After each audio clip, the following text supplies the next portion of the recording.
नवंबर की एक खूबसूरत सी शाम, हल्की हल्की हवा में बाहर आप जाएं तो ठंडक महसूस हो रही है।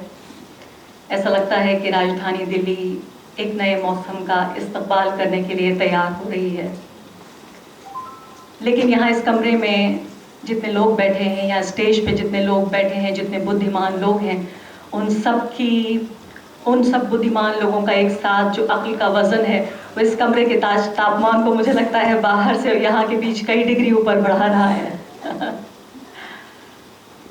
लेकिन हवा में जिस तरह का प्रदूषण है, जिस तरह का जहर है हवा में, इस ठंडक के बावजूद वो बताता है कि जो हमारी सियासत है आज की, और सियासत ने इस हवा में जो जहर मिलाया है उसमें फेफड़ों को ये इजाज़त नहीं। बताया जा रहा है कि ये हवा हानिकारक है।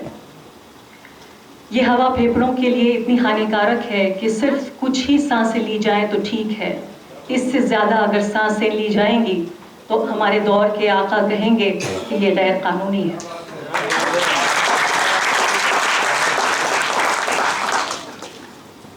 और ऐसे दौर में हम जी रहे हैं जहाँ सिर्फ सांसें नहीं, कुछ लोग, बल्कि कुछ लोग नहीं, बाकायदा एक तबका लोगों का, जिनके बाप दादा परदादा उन सब की यहाँ कब्रें मौजूद हैं, उन सब को, उनके अस्तित्व को गैर कानूनी करार देने की मुहिम तैयार है।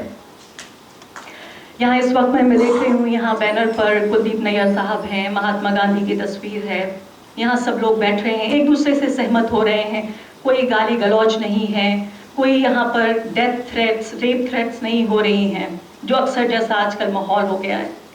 ऐसा लगता है कि ये माहौल, इस कमरे में एक छोटी सी क्रांति हो रही है, जैसे कि कोई ख्वाब हो। ऐसे वक्त में ये अवार्ड आया है। कई बार जब मुझे फ़ोन आया तो कई बार जो है अपने को खुद चीटी काट कर सोचना पड़ा और सुनना पड़ा कि वाकई ये अवार्ड आया है, क्योंकि ये ऐसे वक्त में आया है कि जबकि मैं और मेरे संस्थान, उनके लिए बहुत से लोगों ने मरसिए लिख दिए हैं। बहुत सारे ऐसे लोग हैं जो हमारा जनाजा उठाने के लिए तैयार हो रहे हैं। ऐसे वक्त में, इस शरीर में, मुझ में, मेरी पत्रकारिता में, मैं कहूँगी मेरे संस्थान में, एक तरह से एक नई रूह फूंकने का काम किया है इस अवार्ड ने।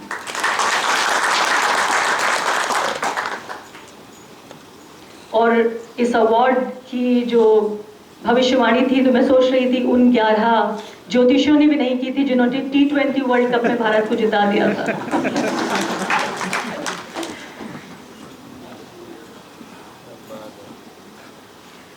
ये वक्त कुछ ऐसा है, जैसे मैं कह रही थी कि साया भी साथ छोड़ रहा है।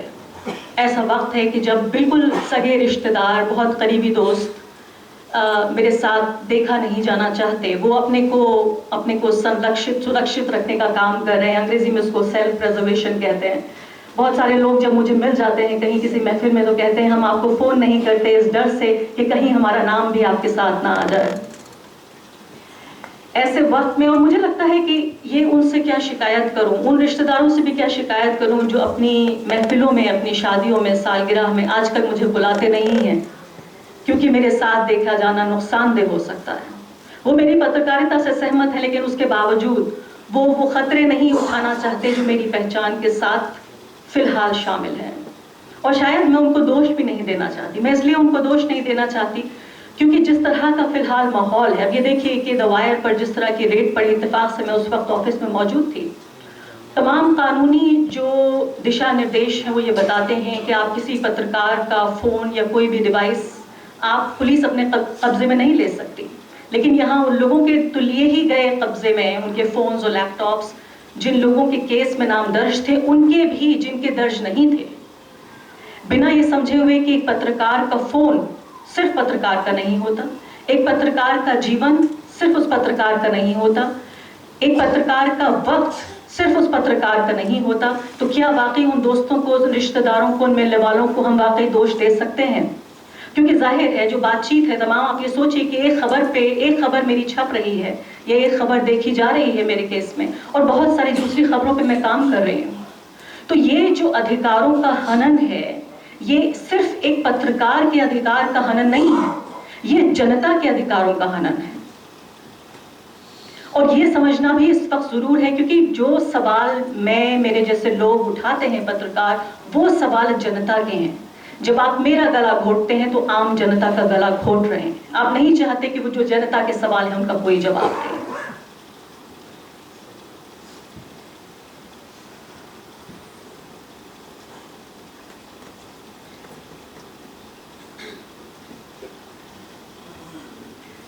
गांधी शांति प्रतिष्ठान एक ऐसा संस्थान जो कि महात्मा गांधी के नाम पर बना हुआ है।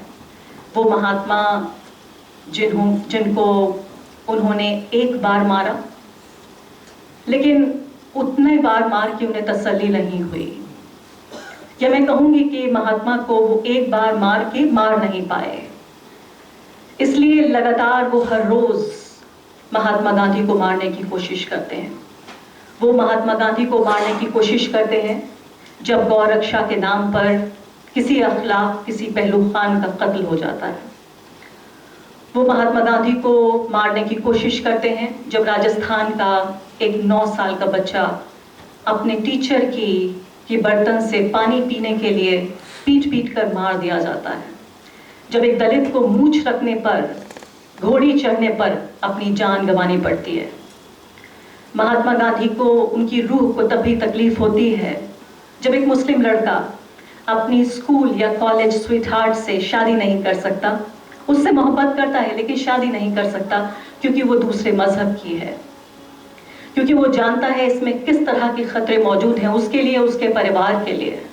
क्योंकि एक मुस्लिम लड़का प्रेम नहीं कर सकता, वो सिर्फ जिहाद करता है। आज उस माहौल में हर रोज महात्मा गांधी की हत्या होती है जब एक आफरीन फातिमा के घर पर सरकारी बुलडोजर चलते हैं। उन बुलडोजरों का लाइव ब्रॉडकास्ट होता है। हमारे दौर के टीवी चैनल उन लाइव बुलडोजरों को ढाना, एक किरची किरची जब मकान की गिराई जाती है, जब एक साथ पूरा मकान ढह रहा होता है, तो जोश में नारेबाजी करता है टीवी का पत्रकार और कहता है अब सब कुछ खत्म हो गया।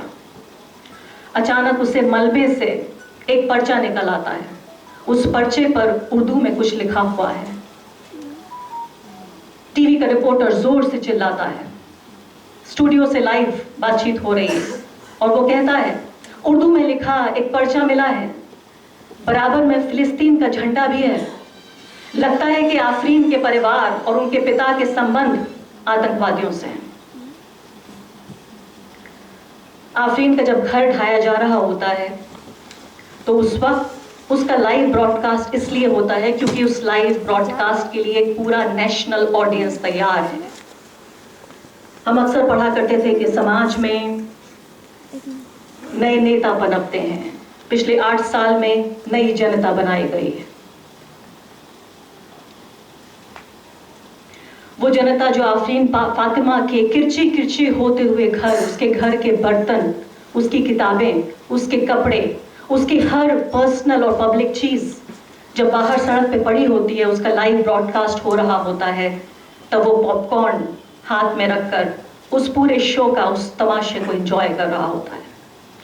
पिछले 8 साल की टीवी पत्रकारिता ने ये जनता बनाई है। वो जनता जो ये कहती है और पत्रकार जो ये कहता है कि राहुल गांधी भारत जोड़ो यात्रा पर निकले हैं। कई बार पढ़ती हूँ, हर रोज इस बात को कहते हैं कि हजारों लाखों लोग उनके साथ चल रहे हैं, लेकिन इससे कुछ नहीं होगा। राहुल गांधी कोई चुनाव नहीं जीतेंगे।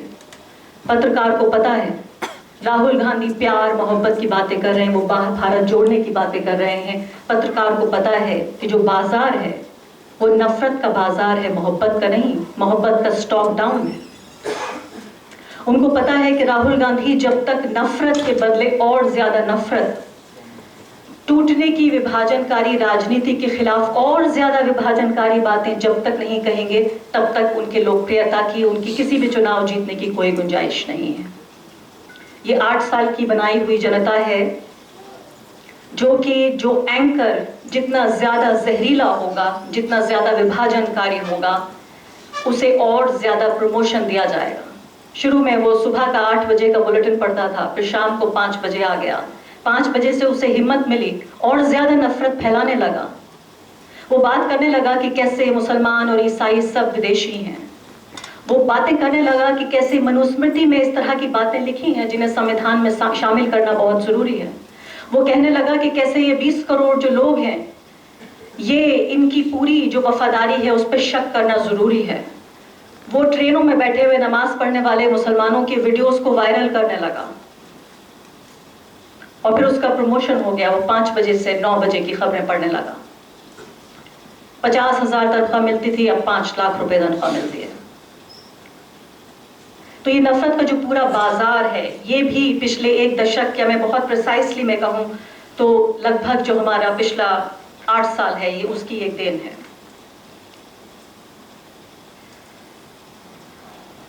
कुलदीप नैयर का भी मैं जिक्र करूंगी, लेकिन महात्मा गांधी का जिक्र इस बात के नजरिए से भी मैं करना चाहती हूँ कि अक्सर जिक्र हुआ कि मैं फॉरेन असाइनमेंट्स पे जाती हूँ, विदेशी दौरों पर। बहुत चर्चा हुई है पिछले 8-10 साल में 2 गुजरातियों की। मैं जब विदेश जाती हूँ तो मुझे सिर्फ एक गुजराती का जिक्र मिलता है। जब मैं कहती हूँ कि मैं भारत से आई हूँ, आई एम फ्रॉम इंडिया, तो मुझसे कहते हैं गांधी के देश से आई हूँ। मुझसे कभी किसी ने नहीं कहा कि मोदी के देश से आई हूँ। पिछले 8 साल में भी नहीं, जबकि वो व्यक्ति हमारे देश के सबसे ऊंचे पद पे बैठा हुआ है, तब भी मुझसे किसी ने ये नहीं कहा कि मोदी के देश से आई हो। सब कहते हैं गांधी के देश से आई हो। गांधी ही पिछले 100 साल में या उससे भी ज्यादा हमारे देश के पहले और आखिरी, मैं कहूंगी, ऐसे राजदूत हैं, एम्बेसडर ऑफ पीस। और ये सबसे ज्यादा उन देशों में मैंने देखा जहां सबसे ज्यादा जो सामाजिक अशांति है, जो राजनीतिक अशांति है। मैं खासकर जर्मनी का जिक्र करना चाहती हूँ, जहां मैंने बर्लिन और म्यूनिक की दीवारों पर महात्मा गांधी के पोस्टर छपे देखे और वहां पर महात्मा गांधी के कोट्स देखे। फिर समझ में आया कि जर्मनी में ही इतना ज्यादा क्यों दिख रहा है। तो सोचा कि जहां हिटलर होते हैं वहीं गांधी की जरूरत सबसे ज्यादा होती है।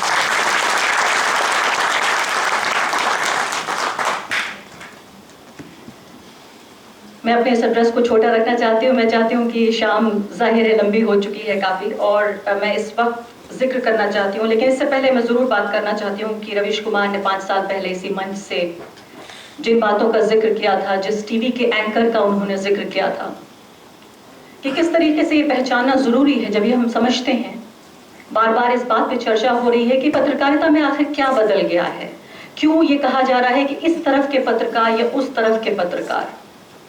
मैं तो कहती हूँ कि शांति, इंसाफ, संविधान और लोकतंत्र, उसका सिर्फ एक तरफ होता है और वही सही तरफ है। जो भी इस तरफ खड़ा है वही सही तरफ खड़ा है। पत्रकारिता की किताब में जो मैंने पढ़ा था 20-22 साल पहले, सब कुछ ऐसा लगता है कि कम पड़ रहा है। ऐसा लगता है कि कमोबेश कि इसके अब कोई मायने नहीं है, क्योंकि बदलती राजनीति में पत्रकारिता की परिभाषा को भी बदलना होगा। और मैं आज चाहती हूं कि इस महफिल में हम इस पे भी चर्चा करें कि क्या पत्रकारिता के वही मानदंड, वही मापदंड, वही उद्देश्य, वही सिद्धांत जो 10 साल पहले हुआ करते थे, क्या अभी भी अप्लाई होते हैं। मुझ पर जब सोशल मीडिया पर हमला होता है तो कितना हमला इस बात के लिए होता है कि मैं पत्रकार हूं, और कितना हमला इस बात के लिए होता है कि मैं मुसलमान हूं। मैं आपको बता सकती हूं कि 90% हमले सिर्फ इस बात के लिए होते हैं कि मेरी धार्मिक पहचान क्या है।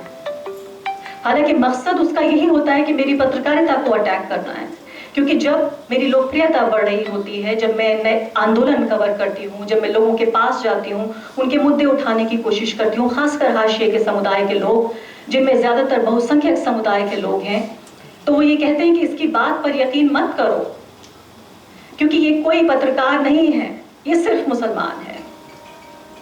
तो जब मेरी धार्मिक पहचान पे हमला होता है, तब भी वो मेरी पत्रकारिता पे हमला करना चाहते हैं। तो जब मुझ पे हमला एक मुसलमान की तरह हो रहा है, तो मेरा जवाब कैसा होना चाहिए। तो इसलिए जो पत्रकारिता के सिद्धांत हैं, जो पत्रकारिता के मैंने कहा मापदंड और मानदंड हैं, वो भी बदलने चाहिए। कि क्या इस दौर में जो पत्रकारिता है, लोग कहते हैं आप पत्रकार नहीं हैं, आप एक्टिविस्ट हैं। मैं कहती हूँ मैं एक्टिव जर्नलिस्ट हूँ।